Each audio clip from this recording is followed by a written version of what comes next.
So what I want to show you now is the don'ts.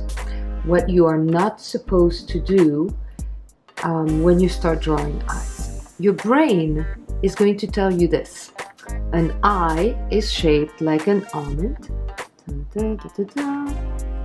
Like this, right? A nice clean line that goes like that. Kind of like a football, right? And the same sort of thing at the bottom. Okay? And then in the middle somewhere, there's going to be the iris. And in the middle, pupil. Okay? I know, we all agree that what we see here is an eye. I see an eye. You see an eye, right? We all see an eye. And the inside of the eye has this little thing here. Okay? And then there's an eyelid. Very clean line. And then the bottom here may be like that, right? Or maybe not. And then, of course, every eye would look goofy without eyelashes. So eyelashes. And sometimes they're long. And they're curved, which is a good thing, right? Oh, we have eyelashes at the bottom too, right? Look, Ma, I draw an eye now, right? And then maybe inside, a little bit of color in that iris. Okay? I know we can all agree that this is an eye. But I'm going to show you a couple of things that are wrong with this particular rendering of an eye. At least if you want to draw something somewhat realistic as a portrait. Number one, eyelashes never start on this line here. Eyelashes start at the edge of this particular eyelid. And this particular eyelid has a certain thickness of skin, meaning that thickness of skin has to show. So the eyelashes cannot attach exactly where the eyeball starts. I'm going to show you the do's in a minute, but I want to show you the don'ts first. Secondly, there is sometimes a tendency to draw the iris a little bit too oval, as opposed to making it really round. It really needs to stay somewhat round, okay? Which is what I did here. But a lot of times I see an iris which is going to show like this in the middle of the eye. You see what I mean? And that doesn't work. Okay. Third thing, something that I talked about a minute ago when I was showing you all these examples. This, the bottom. This line here is wrong because this line and this line should never be equal in value, because the light is always going to hit in a way that is going to make one dark and one super light. And if the light hits from below, which is rare, but it does happen, the lightness will be here and the darkness will be here.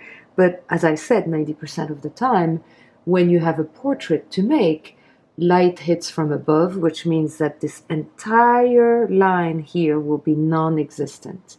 And the eyelashes will start even below that because there's going to be a space that is going to show the thickness of the skin. I hope I'm making sense. Also, there's a problem with this almond shape. This is not what eyes look like. This is what really our brain wants our eyes to look like, and that's fine because, as I said before, we all recognize an eye here. But it is not a realistic eye. The line of an eye will never be a clean line that is the same here as it is here. Did you notice that if I were to cut this in half, if I were to cut this in half, there is almost a neat symmetry between these two halves? It's never like that. It usually starts one way and then it curves very differently at the end. And really, honestly, you will find this out in a minute. it's rarely just a clean curve anyway. When I start drawing an eye, I very rarely go with a curve. I tend to break it into almost straight lines. And I'm going to show you why that approach is a lot more effective. So these are the don'ts. This is not a realistic eye, and also something that I did not even approach in this particular eye is the fact that the entire area here and here, they're white, right? It's not supposed to be. This is going to be very, very shaded because this area most likely will be in the shade of the eyelash here. So some really interesting things to think about, right? Again, do not let your brain decide what an eye looks like. Your eye, the eye that you draw, will be decided by what you see, by what your eye sees, not your brain. Try to bypass the middleman here, which is the brain, and go straight from what your eye sees to what your hand is going to draw. I say that at every lesson, but I cannot stress it enough. Okay, I'm going to draw you something out of my mind, which is not with a model, but it will illustrate the do's that I want you to do. These were the don'ts, right? We saw that a minute ago. Now, in contrast with that, I'm going to draw a fairly frontal eye, which is going to illustrate basically the opposite of what I did here. First of all, you're going to find that my lines will feel a lot less confident and a lot less dark when I tackle. First of all, I said it to you a minute ago, my eyelid, I've drawn so many of them, is not going to be a straight, clean bow, okay? It's going to be like some straight lines. And same, with the eyelid above. Also, the space here may not be the same as here. Okay. Again, starting out kind of light, because whatever darkness I want to add, I will come back to it later, okay? And let's say that little thing here is going to be there, all right? And we're going to put, let's say, your iris in the middle, because I don't want to do anything too fancy. Okay, something like this. And now what I'm going to do is, well, that's usually the case with the iris, is I'm going to draw more or less of a flat line. I'm going to do a little jump here. This is really interesting because this little jump is where the light is going to hit. You'll see what I mean. Pupil. Here we go, putting in the pupil. Nothing too dilated, let's not go crazy, okay? But a realistic pupil, something roundish inside. And how about we make, all right, let's put it here. It's gonna be like a little bit of light coming in like this, okay? So I'm gonna leave this area here white. But I'm going to fill in now the color of the iris. And by color, obviously, we are in graphite, so it's pretty monochromatic. Okay, and every believable iris has a little bit of darkness on the outside.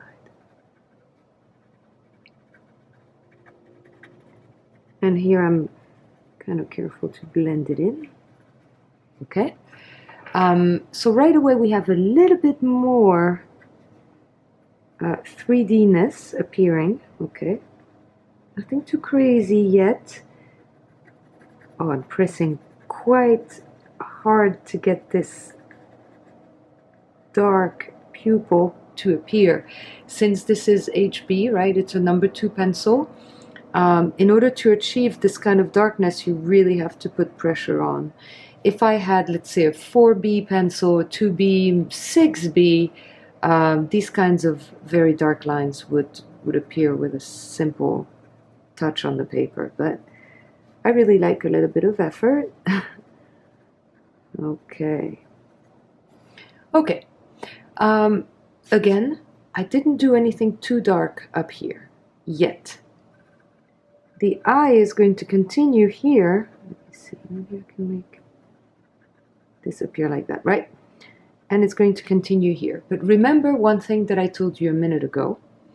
Since the light source of an eye rarely comes from below, it comes from above, this area here is going to be very light, meaning I am not going to draw this awkward line here. I'm going to leave it alone.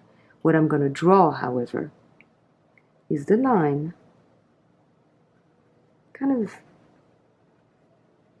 very light at this moment. That line is where the eyelashes are. You see? Not putting too much yet. If I was a little better, I would do this. There we go. Oh, it's interesting. Okay. And there's also the below eyelid. This is the above one. And now I'm really going darker for the above one and the below one. And this is the corner of the eye, okay? I have not done anything too crazy here. I want to show you that one of the don'ts was to stick the eyelashes to this particular line, right? You don't want that because the eyelashes don't start on this line. They start a little bit above. And eyelashes are not perfect unless, of course, you draw somebody with either fake eyelashes or eyelashes that have been, you know, mascaraed to death, which is possible. Sometimes they bend in places, right? And they clump. It's really interesting what eyelashes can do. But one thing is for sure, they are not on this line.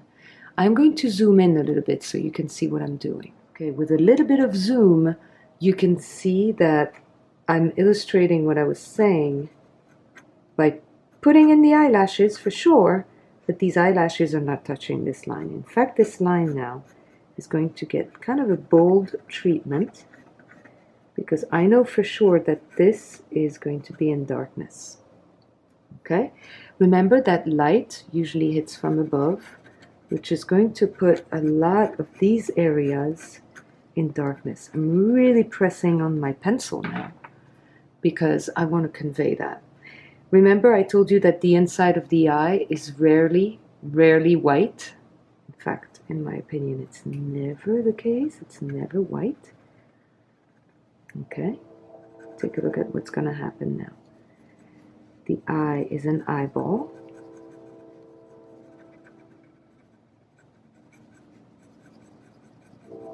And it is actually kind of in the dark here.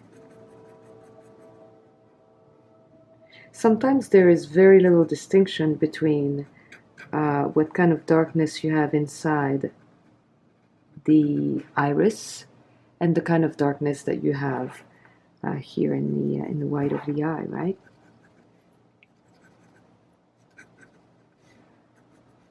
Okay, bringing in all this dark, and the dark usually also starts at the corners of the eye. Oh, it's so cool to draw that. It's so much fun. So much fun to blend and come back and blending some more, you know. Now I'm going to give, ooh, I don't like the mark that I just made. See this mark here? I'm not a big fan. I'm going to just swoosh this with a little bit of eraser. Okay, here we go. Again, continuing to build, coming back to the same area with a little bit more confidence each time and a little bit more darkness each time. And you will see that that is going to really create a realistic eye. Do you hear that distant train in the background? I love the sound of a train. I love the fact that I live close to a railroad track. I will take the sound of a train over any car. Anyway, look at the darkness that I'm putting in here. See that? This is far more realistic than the one I did a few minutes ago. This is the no. This is the, yeah, let's go more in this direction, right? Avoiding at all costs to draw a line here, because it is going to just make everything go into something way too cartoony. Now, something that we've observed from our masters here a few minutes ago is that there is a lot of darkness getting lodged in this particular thick crease. And it's thick because, well, depending on the person, of course, but this is where really a lot of the shadow gets cast. Now, I like tackling this with a little bit of cross-hatching because it is my go-to technique to do this, but you can also just approach it by doing this, like, hold on, let me try to find the right, yeah. By just blending it gently. You can do that too. But I find that I save a lot of time whenever I'm in an area that I know is dark. When I tackle it with cross-hatching, it saves a huge amount of time. Again, this is not an eye that I'm doing from a photo. This is an eye that I'm doing out of, you know, sort of the memory that I have of drawing so many eyes on so many portraits and knowing that they all have these particular features in common. The very dark eyelid up on top. I'm urging you at this point to also do an imaginary eye with me and see how it feels. See how it feels when you draw something so familiar, something that we look in the mirror every single day, right? But draw it from memory now. And draw it using these guidelines that I've used. Dark here, eyelashes not touching this dark line, and leaving this area alone. And I'm not done, by the way, because all the light that you see here is going to be filled in a second. Just adding a little bit more credibility here to this eye, I would say. You know what? It usually comes down this way anyway. Scratch, scratch, right? Do you hear it? I hear it.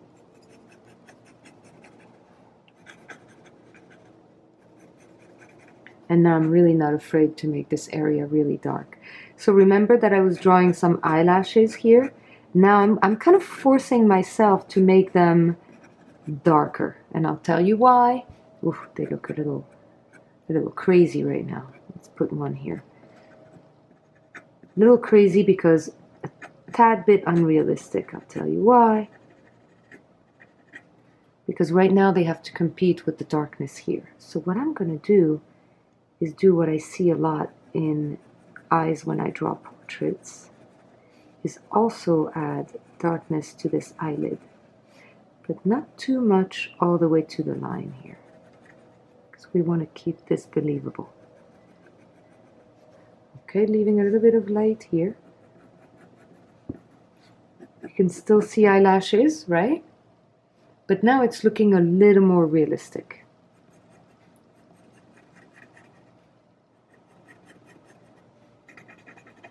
Okay.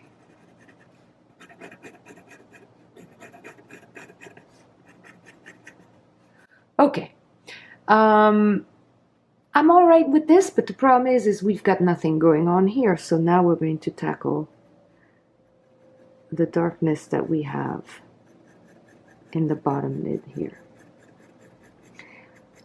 Notice that I am not pressing as hard on my pencil here as I did there. It would be wrong, because the crease of this particular part of the eyelid is really going to be dark. This, not so much. It is dark, but it's not the same exposure to darkness. Can you be exposed to darkness? I'm not sure. You can be exposed to light, but to darkness? Guess it's the opposite of being exposed, huh? And here I'm going to put some somewhat credible eyelashes, but did you notice that I'm not really establishing whether my eye is of any sort of gender? I'm not really preoccupied with that. Some of you might see a female eye more than a male eye. But I personally, I'm not sure. I'm not sure. And I honestly don't think it matters at this point, because we're not here to represent somebody in particular. We are here to study really what an eye is like. All right, here's what I did. Did you notice what I did inside the iris itself, where the color is? I put a lot more darkness at the top than I did at the bottom. That's because this eyelid here is shedding quite a bit of darkness on my eye, and in fact, I'm going to be a little more bold and add that darkness here, right in there. Okay? And here, can also add a bit of darkness in that corner too. Here as well. It's okay. But I kept a little, you know what? I kept this too light. This is not realistic. I need some darkness here, but not too much. Okay? This part of the eyelid here is not as light as this area here, because the light hits from above most of the time, right?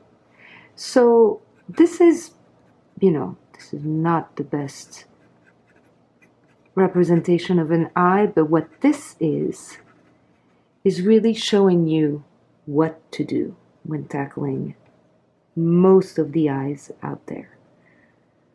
Okay. What does this little thing at the bottom do here? Well, our eyes have a little bit of, not a little bit, a lot of moisture. And we always have a little bit of tears, right, in our eyes. And sometimes they form a little reflection here, right in front of the iris. And I found that when I draw that, it just makes the eye look a tad bit more realistic than not. So I like leaving that alone. Okay, let's see the difference. So we all agree that these two things are eyes. But one seems a lot more chaotic than the other. Why chaotic? Because there's nothing symmetrical about this eye. If I were to draw that same line right in the middle here, you will find that there is zero symmetry between this half and that half. And that's the case for all eyes out there, because we humans, mammals, are really not symmetrical. And also, one thing I didn't do in the first one that I did here is, of course, I added a lot of values to add the 3D-ness of things. But you see, what I'm trying to tell you is that there are rules there that will really, if observed, take you away from this kind of format into this more realistic type. Okay? And we are now going to put this into practice. We are going to now take a reference photo and we are going to make a study of eyes. Because what I really would like to be able to achieve with you is convince you to fill a page of these from different reference photos. You're going to get a great deal of satisfaction from drawing different emotions from different people all on one page. Just one eye. We're not doing two at this point. We're just doing one. All the fun. The fun it will be to be able to fill this page with realistic eyes. They're going to look really interesting next to one another. I can guarantee you that. Okay, so let's take a look at a reference photo now.